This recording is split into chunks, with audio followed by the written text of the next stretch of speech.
మనం ఎంత సంపాదిస్తే అంత ఖర్చు పెట్టుకోవచ్చు, లేదా మన పెద్దలు ఎంత ఇస్తే అంత ఖర్చు పెట్టుకోవచ్చు, అంతే తప్ప ఎక్స్ట్రా ఖర్చు పెట్టలేం. కానీ అసలు మనం సంపాదించలేంది, మన పెద్దలు మనకి ఇవ్వలేంది ఇంకొక అద్భుతమైన సంపద ఉంది. ఆ సంపదే మనకున్న సమయం, మన జీవితకాల సమయం.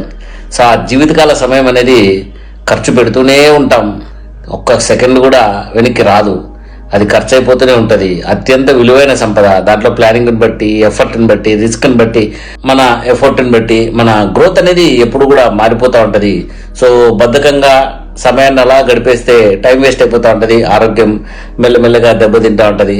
సో మనకున్న సమయం తగ్గిపోతూ ఉంటుంది. తర్వాత చివరిలో సమయం వాడుకోవాలన్నా కూడా శరీరం సహకరించదు, మనసు సహకరించదు, పరిస్థితులు కూడా సహకరించవు. అట్లే కానీ మనము ఆరోగ్యంగా ఉంటూ ఆనందంగా ఉంటూ సమయాన్ని పర్ఫెక్ట్ ప్లానింగ్తో, సమయాన్ని పర్ఫెక్ట్గా టైమింగ్తో మంచి స్కిల్ఫుల్గా వాడుకోగలిగితే మనం ఆధ్యాత్మికంగా ఎదగొచ్చు, ఆర్థికంగా ఎదగొచ్చు, ఆరోగ్యంగా ఎదగొచ్చు. అట్ ద సేమ్ టైం ఎప్పుడు ఆనందంగా ఉంటూ మన మన ఆత్మకు ఒక రకమైన వికాసాన్ని మనమే అందించిన వాళ్ళం అవుతాం అన్నమాట. ఈ రకంగా సమయాన్ని వాడుకోవడంలో మన అభివృద్ధి అనేది ఉంది. సో ఎవ్వరూ మనకి ఇవ్వలేని సంపద దేవుడు మనకిచ్చిన చాలా లిమిటెడ్ సంపద ఏదైనా ఉందంటే అది సమయమే.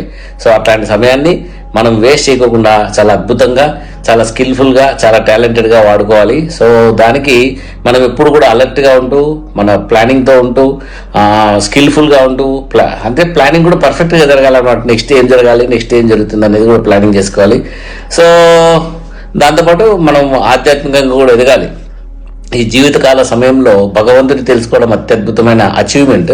సో అది తెలుసుకోవాలంటే మనం ఆధ్యాత్మికంగా ఉండాల్సిందే. వచ్చిన పర్పస్ కూడా అదే, యాక్చువల్గా అది గుర్తు చేయడం కాదు, అది వచ్చిన పర్పస్ కూడా అదే.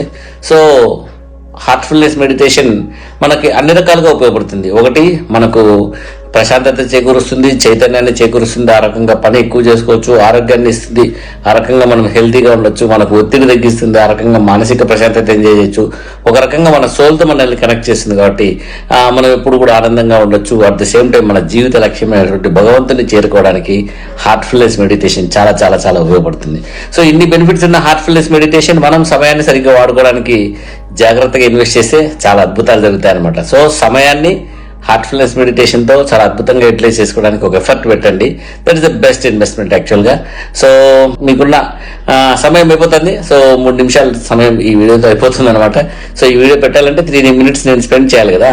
సో ఒక రకంగా మంచి ఇన్వెస్ట్మెంట్, ఎందుకంటే యూట్యూబ్లో పెట్టచ్చు, ఫేస్బుక్లో పెట్టచ్చు, దాని ద్వారా కొద్దిగా డబ్బులు కూడా వస్తాయి. ఓకే, సో మీకు చెప్పేంతటోని కాదు, కానీ మీరు కూడా సమయాన్ని జాగ్రత్తగా వాడతారు. బద్ధకాన్ని వదిలేయండి, చైతన్యాన్ని పెంచుకోండి. Okay, good luck.